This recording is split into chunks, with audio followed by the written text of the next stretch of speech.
All right, we're here today with Ben Collins, pro triathlete on the ITU circuit, currently residing in Colorado Springs at the Olympic Training Center, and he's also a member of USA Triathlon's 2012 London development team. So, welcome to Des Moines. Thanks. Yeah. All right, so what does it mean for you to be competing in the Hy-Vee Triathlon, which has the richest race, or the richest purse in the entire sport of triathlon? It means a lot. I've been wanting to come to this race as a pro since the first year it happened. I was here in 2007 racing amateur, and I watched the pro race, and that was one of my goals for being a pro, was to be able to be here and race for that 200 grand. Nice. What is so coming into Sunday, what is your strategy heading into the race, and who do you see are your main competitors, and kind of based on what people have been doing in these recent races? I mean, how does your race plan fit into what others are doing, or do you just kind of have your own plan? Well, no, in the ITU you have to know the other competitors that are here to develop a race plan. You know, things go very differently depending on if there's a real all-star swimmer that's going to create a break out of the water, or if everyone is likely to stay together.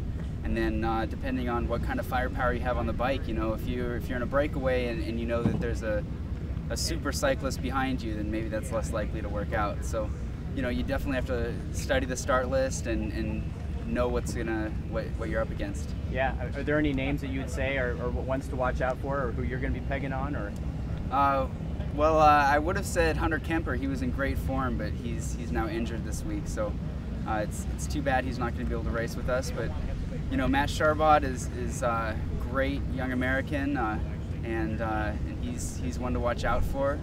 And then we've got we have some other great Americans here: Jared Shoemaker and Matt Reed and Manny Huerta. But from the other countries, you know, it's a stacked field, and you know, you look at the World Championship Series rankings, and the guys that are on top, they're going to be on top here. So yeah, okay. So what races have you done so far this season, and what do you have on the calendar for the rest of the season? I've raced 3 times already this year. I raced in Mexico and Ishigaki, Japan at World Cups, both places.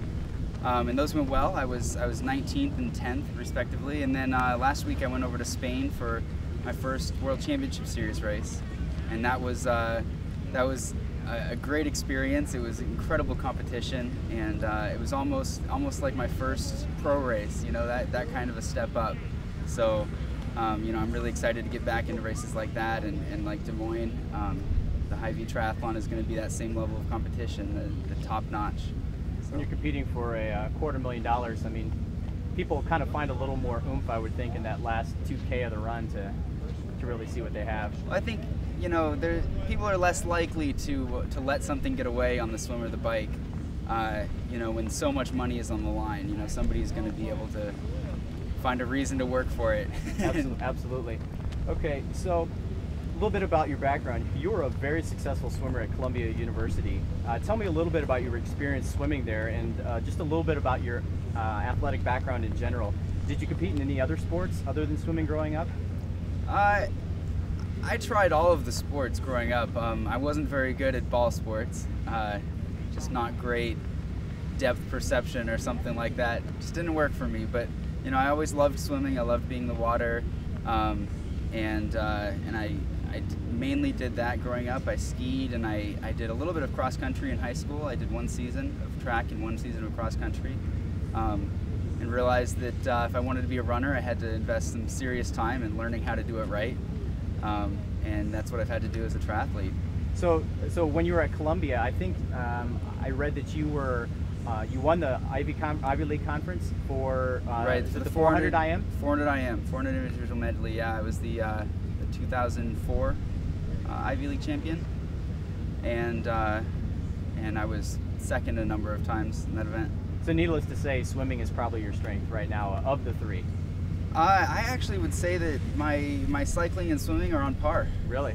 Yeah. Well, that's great, bringing that up to the level of where you obviously were a world-class swimmer there at Columbia.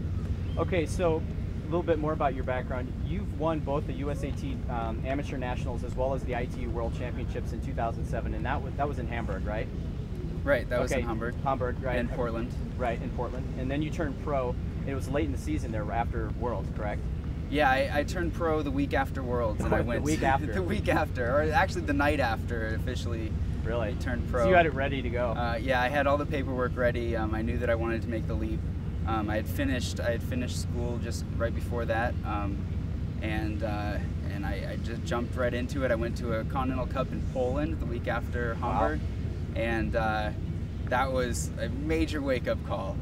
It's a different speed. Yeah, it's a totally different speed. You know, the swim was rougher than anything I had experienced, and as an amateur, I'd been swimming pretty much alone in every race, and here I was in a race with 100 men on the start line, and getting kicked 40 in the face. of them were just as strong as me in the swim. So. Right. I mean, so on some of those amateur races, I mean, when you had a really good swim, you were in the 17s, weren't you, for some of this Olympic distance swims? I was, yeah. I think 17:30, 17:20. And doing that by yourself, that's pretty amazing. Okay, so who are your current sponsors for 2010, and how big of a role do they play in your success?